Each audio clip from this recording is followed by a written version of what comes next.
There's a new angle for y'all. I like to do things different. Anyway, Happy New Year, guys. Thanks for all the support. Um, just going to revisit a segment that I feel is probably one of the most important in hi-fi because of especially moving forward into the future. And I had a heck of a New Year's Eve. Went to this buffet thing. It was $100. One of the best live bands I've heard that I never heard of. They're not a concert band or anything. I forget the name of them, but they do, classic rock, things like that. But they were nailing songs like The Who, Won't Get Fooled Again, with the keyboards. And I was just like, man, are these guys ever good? It was a blast to hear the live, man. They were loud. The food, I can't even explain how good it was. It was like a Mexican vacation, all inclusive buffet, but at the highest level, meaning the food was just, it's like there was nothing missing, right? So, anyway, I got to revisit a segment because I feel that it's, as I said, it's the most important segment moving forward in the future of hi fi, which is digital, and it's the streaming. It's just the streaming. Is it the best way to listen to music? I won't say that because they're all different and they tick different boxes for different people. Um, so, again, guys, number one, the market is flooded. Absolutely hundreds of brands out there that you can choose. So, it's got to be really confusing for someone that's new, that's trying to get into this hobby and trying to choose something because they haven't been down the road where they're trying to make the right choice in every single way possible. One example is if you already got a DAC, don't buy a streamer with a DAC built in. You just wasted your money. You just spent money on something you don't need. You know, took me a while to get to that purist approach, which I'm not obviously there anymore. But if I was to rebuild the system like before, they'd be totally bare bone components serving one purpose, even right down to the inputs or outputs they offer. That's me. And it's getting harder and harder to get devices like this. I mean, especially in the digital domain. The only you know, purpose-built streamers that you're going to get absolutely superb results from are the bare bone ones, and those are thousands of dollars, right? Even the middle of the line of Inuus is around 4,500 to 5 grand. But the thing is, it's funny that when you go down the line, you get the same offerings that all these other Chinese companies are offering that have built-in DACs. I'm just saying, just stay away from it because a streamer is way more important in the chain than you may realize. And I've heard it in the forums, oh, they don't make a difference at all. The thing that makes the difference in the streamer is how good the power supply is, man. It just adds so much effortless weight to the music. See, the problem with a lot of digital presentation is the thin sound. Yeah, you're getting the clarity and the little bit of punch, but there's no actual weight until you move up the line in a brand. That's why my favorite to recommend is the Inuus Zen MK3 because of the performance, because of the price point, and how much it costs to go to the next level, which is double. And I'm going to say it's a very low percentage of people that can afford a streamer that's 9, 10 grand.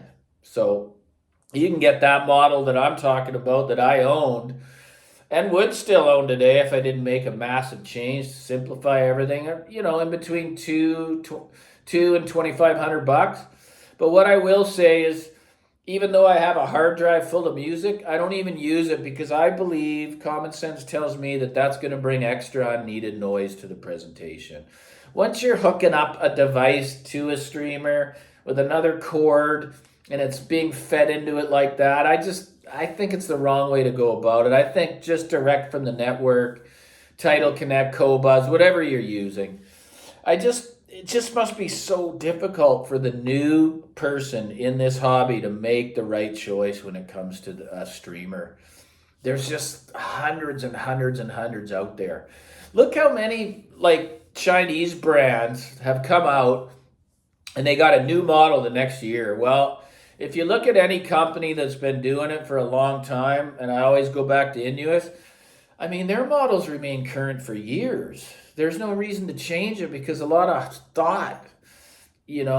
thought went into designing and building the unit, So I always tell people, just don't compulsively act before thinking it through.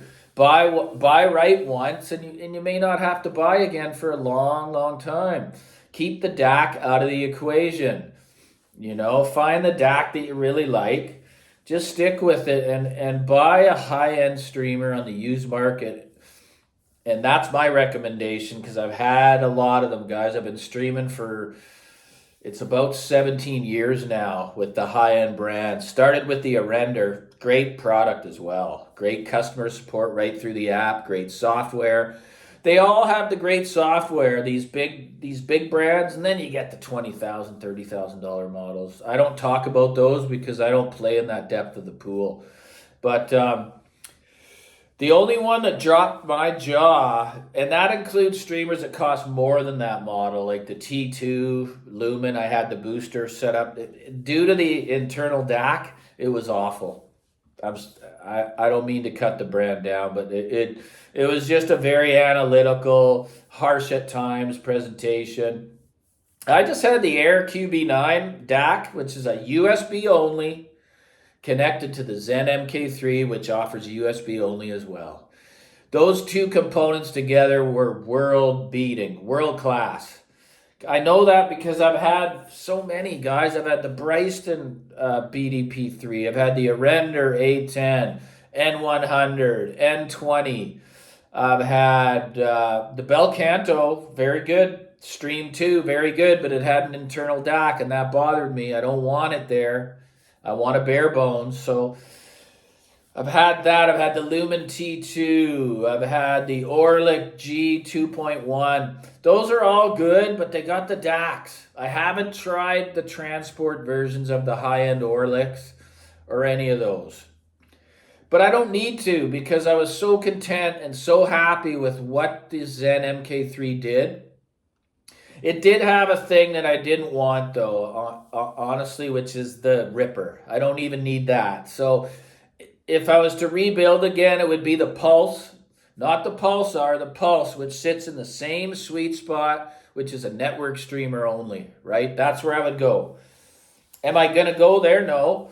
I'm very, very content with what the Belcanto does in all areas here in the system, So I just feel that this is one of the most important topics that I revisit for people because new people are watching and stuff like that.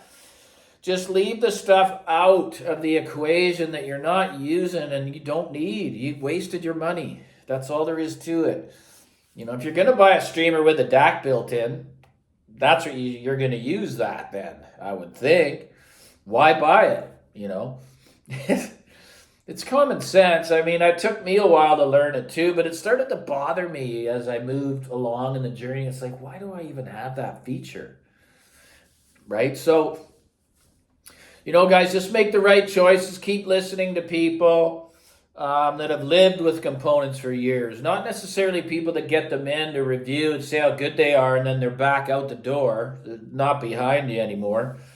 I owned the Ineos for a while, and I just loved everything about it. I just could not believe the build. When I lifted the hood and looked at that power supply in there, half the chassis, picking this thing up, it feels like something really special, like an integrated amp. It's heavy duty, man.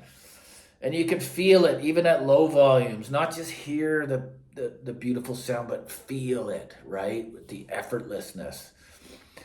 Very analog. So yeah, that's about it, guys. I feel it's a very important topic. Thanks so much for the support, you guys. I mean, I'm just going to keep doing this. I can't pump out videos every 2 days or nothing because I have to think them through. If they don't do well, sometimes I just don't want them. I just get rid of them. It's just a habit I got into. It bothers me that no one watched it. Maybe I shouldn't do that. I mean, you guys can tell me what you think. But yeah, with that, like and subscribe and keep the support coming, guys. Shrink's gonna keep busy. There's stuff coming in too that no one else has really displayed. So don't worry, it's coming. Take care.